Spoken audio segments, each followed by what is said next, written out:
Concept sales between now and release. Hello and welcome to some more Star Citizen. Today we are talking all about ships that are confirmed to be going on concept sale, and briefly about unconfirmed ships and ships that are unlikely to go on sale. We will also talk about variants, non-pledgeable ships, alien ships, and other ships in another video too. Well, let's start with the Genesis class Starliner. This is like a passenger liner or an entry-level luxury ship. In an interview with Batgirl, Ben did state that the role of the Genesis, will be somewhere between the Constellation Phoenix and the 890 Jump. Some people have taken that to mean that the ship will be priced around $450 to $650. The Genesis is most likely to be the next concept sale, and Ben stated that it will be within the next few weeks that ship will go on concept. The Genesis is yet another landmark in Crusader Industries' proud history of transport designs. This ship utilises award-winning manufacturing techniques and the highest quality parts to create one thing: a next-generation passenger ship at a price that won't break your budget. Crusader Industries' proprietary Neo-G engine technology offers some of the most efficient flight for a ship of its size. The Genesis line has been cited in Whitley's as one of the most reliable and safe public transport ships on the market. Genesis Starliners are available in a number of stock configurations, focusing on everything from passenger capacity to freight to overall comfort. The UEE military operates multiple Genesis conversions for support roles, including SWACs and Starflight test operations. So let's talk about the MISC Endeavour. This is mainly a research ship, and people kind of think that it's supposed to be a floating space station, but it's not. It is mobile. And a lot of people talk about one of its kind of classes, the Hope. So the Hope is a variant for it that is going to be more medically driven. It's basically a floating hospital. The MISC Endeavour is the company's most prestigious ship, a dedicated research platform capable of carrying a dozen different space science packages, running the gamut from advanced long-range scanners for jump point identification to additional sheathing for near-stellar corona research. Externally, the Endeavour is dotted with sensor hardpoints. Internally, the main compartment is centered on a large research lab which can be configured for use by a wide range of scientific disciplines. The Endeavour's main compartment is modular, allowing an alternate configuration as a Hope-class floating hospital. This variant is employed by the UEE and other organisations as battlefield support, capable of getting Marines and pilots back to the battle as quickly as possible.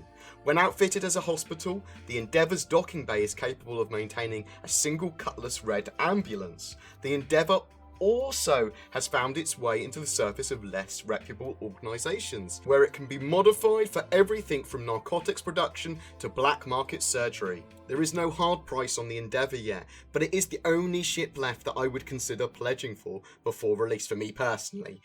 The industry game really appeals to me. I love the idea of this as a hospital or as a factory, or somewhere to bring my ore to as a big refinery. Awesome.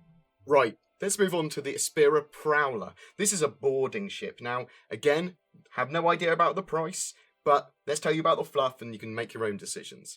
Named after the UPE military designation, the Prowler is a modernised version of the famous Tavaran boarding craft from the First Tavaran War.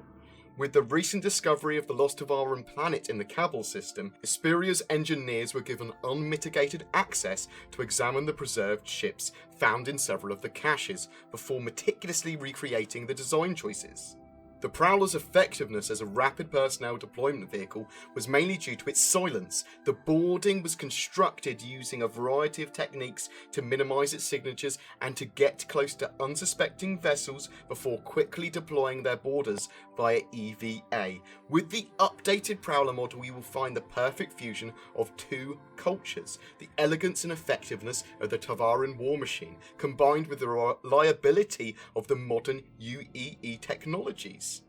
While lacking some of the upgrades of the modern version, vintage Tavaran-built Prowlers restored for modern spaceflight are prized by owners lucky enough to locate them. This is going to be very useful for people that want to be pirates, want to capture vessels, that want to capture alien ships.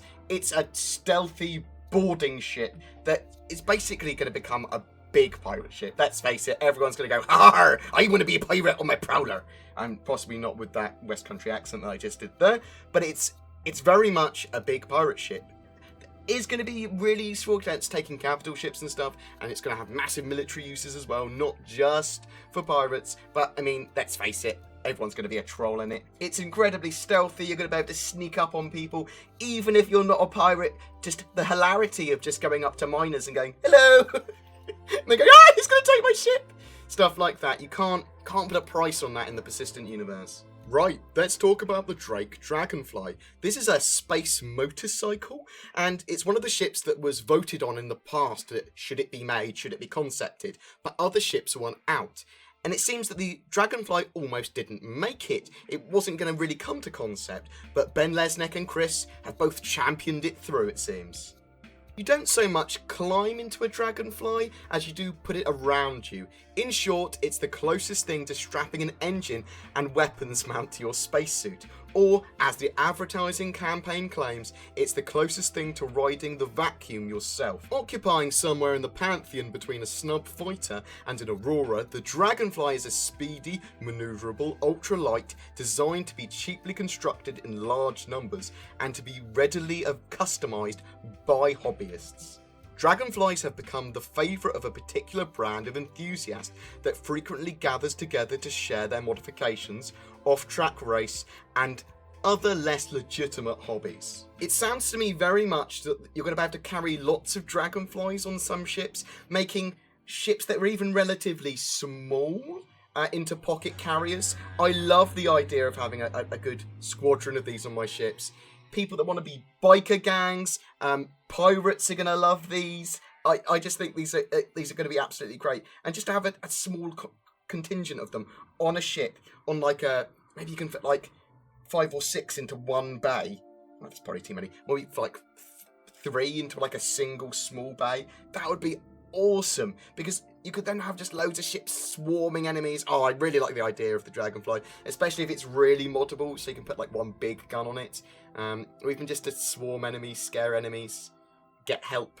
I don't know. There's loads of uses I can think of for space motorbikes. Oh. Now that I've convinced myself that I'm going to purchase some Dragonflies before release, let's talk about the Anvil Aerospace Crucible. This is a support, repair kind of toolbox ship. And let's talk a little bit more about her. A so-called flying toolbox. The Crucible is the ship you want on your side when you suffer an asteroid collision or survive a pirate attack. Structurally, the Crucible consists of a cockpit, drive unit, and workshop. The Crucible's workshop is versatile. It can be used as a base for conducting EVA repairs, complete with the requisite tool storage, or it can be used as a magnetic grappler to attach directly to a ship's hull. In this situation, the workshop actually opens to space and allows a repair crew to directly access a damaged ship. The workshop can either maintain artificial gravity or allow for zero-G repair operations, depending on the needs of the mission. The Crucible's cockpit is outfitted with an array of repair tools, including dual-purpose mounts that can exchange weapons for tractor beams and remote manipulator arms. The Crucible is also part of a larger planned repair system for larger project-independent sections of support struts and drive units called the Miller ERS, External Repair Structure, can be locked together to form a sort of scaffolding around a damaged starship, the next best thing to an orbital dry dock. A standard ERS unit includes a small drive, thrusters, magnetic attach points, and modular hardpoints for mounting tractor beams, repair tools, or weapons. ERS segments have a code defining their shape: P1, straight section, P2, left turn, P3, right turn, etc., with multiple layouts allowing extensive zero-gravity construction as necessary. In the case of a damaged capital ship, like the Navy's Bengal carriers, hundreds of ERS units might be formed into a lattice work serviced by a dozen or more Crucibles. So the Crucible is going to really be useful in a fleet. It's going to be able to patch up capital ships, patch up little ships. You might be able to fly around and make a living out of just repairing other people's ships in asteroid fields, that sort of stuff. It's always nice to have a friend with the Crucible. The new Corvette. This is basically going to be a replacement to the Idris, because the Idris grew into a frigate by accident. Now, it's likely to be sold for $800+. Don't know too much about it yet, but it is basically the replacement Idris to what the Idris was originally going to be. A Corvette. We want a Corvette. Well, some people want a Corvette. We definitely want a Corvette in the verse, and it's very likely to go on concept sale at some point. So there are a few ships that have been mentioned in lore that might go out on concept sale. I will cover them in a different video. There's also loads of alien ships, like some of the Vandal ships that they've recently announced and that sort of stuff. It's possible they might go on concept sale at some point, though I very much doubt it. A lot of them, they said they never will go on concept sale, and a lot of the ships that are mentioned in the lore probably won't even exist in game. They're just kind of there for fluff, or you might see one in the background. It's very unlikely they're going to go on sale ever, though. That's what I'm trying to say. But we might cover a couple of them at some point. There was one I do want to talk about, the Aegis Terrapin. So this is an entry-level miner, and it's one of those ships that was voted for by the community, but lost out to other ships. So it might never be made. But it might exist in the verse at some point, and never say never, because the Dragonfly, they pushed that through, so they might push the Terrapin through, because they do need an entry-level miner. So let's talk about a couple of ships that probably won't go on sale again, or probably won't be concept sailed at all. So the F8 Heavy Fighter. This was teased a little more on Around the Verse episode 49. It is a Anvil military ship and will feature in Squadron 42 and in the Persistent universe, but is not planned to go on sale at all, and as such will have to be acquired fully in-game, although they may be test flights in Arena Commander, in Vandal Swarm and that sort of thing. A brief word about the Scythe, because people are still going to want to know if this is going to go on sale, and it's not. That's the short version. A limited number of scythes were made available early on in the Star Citizen fundraising campaign. They will be available to test pilot in Arena Commander for 24 hours for each month of Imperator subscription access you've got on file. Again, this is one that will almost be totally acquired in-game. Some lucky people have them. There are no plans to sell them in the future. So, I mean, there might be with some of the other Vandal ships. So we've been teased with some other Vandal ships recently, like the Void Bomber, and we've seen the Glaive and stuff as well. There are no plans to sell these yet, but never say never. The Giant Volper, some people say this is a bomber. We don't have many details about it, but in one of the Reverse the Verses, they stated that it probably won't go on sale ever, and it might even be an AI-only ship. We might only be able to see it in the verse, though who really knows? If they're drone ships, that's the only reason I can see they'd be AI only. Otherwise, you can always steal a ship. Couldn't see why you wouldn't be able to steal a ship unless they've got some sort of bombs all over them. We'll have to see about that one. Some of the snub-nosed fighters, like the P-72 Archimedes and stuff, they're very unlikely to ever. Any of the tiny ships that are dependent or short-range ships are unlikely to ever go on concept sales. But they're almost certainly going to go on to be purchased as standalone ships even before games released, so have a look for that. Some other things that people are asking about: Pegasus escort carrier. That said, they're not going to sell them. Again, always never say never, but they've said they're not going to sell those in concept sale. I mean, they already know what it's going to look like and that sort of jazz as well. The Retribution Super Dreadnought. They're not going to sell that. I mean, let's hope they never do. Let's hope they never need the money to sell a ship for like $100,000 or something. But no, they're not going to sell the Retribution class Super Dreadnought, not even in concept. There are loads of variants that are going to be going on sale and sort of concepted, but they're not going to come with the concept sales. They're not going to come with lifetime insurance. And these are variants for like the Avenger and the Reliant that they've already announced. So, because their main chassis has already been put on concept sale, you're not going to see these on concept sale themselves, but they will announce them. There'll be cool little expos with them in. We'll cover these variants in later videos once we know more about them. So, as I may have lightly mentioned earlier, there is loads of other ships that we don't really know much about or are mentioned in lore. These are things like the Zeus and the X7 and the Anvil Hurricane. the X3, the Origin series, the Origin 200 series, the Origin 600 series, and a variety of capital ships too. These exist either in verse, as lore, as history, and with the capital ships, they're not going to go on sale, because they'd be a vast amount to go on sale. They're going to be capturable in the verse, they're going to be purchasable and buildable in verse as large group operations. But it's very likely that the largest ship that will ever go on sale will just be that destroyer, the Javelin, that they've already sold. There are probably a few ships I've missed from the maybe TM pile, but going back on topic, the concept sale ships that we're likely to see next, and that are definitely being concepted, are the Genesis class Starliner, the MISC Endeavour, the Espera Prowler, the Dragonfly, the Aerospace Crucible, and that new Corvette. Please tell me in the comments, guys, if you think I've missed any ships, or more ships should be added to the maybe TM pile of ships, because I do love Star Citizen, and I am very excited about any ship they put into the verse, because it just adds so much flavour, because you're going to have so many modifications of that ship in the verse, and it adds a whole new level to the game. Every ship they build, every level of meta is quite joyful for me.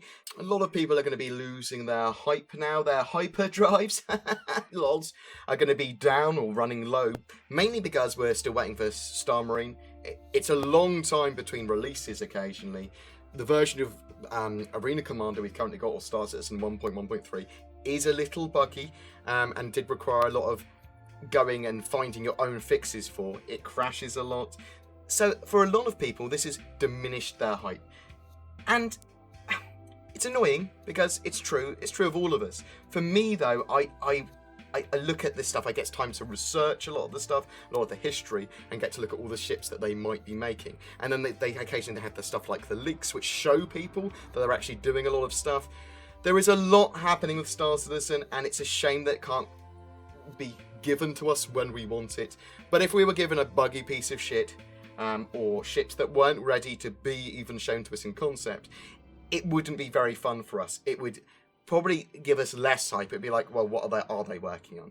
But anyway, enough of me just ranting at you. I went massively off topic there. Please don't forget to like and subscribe, guys. Please tell me in the comments if I've missed anything, and I will see you in the verse.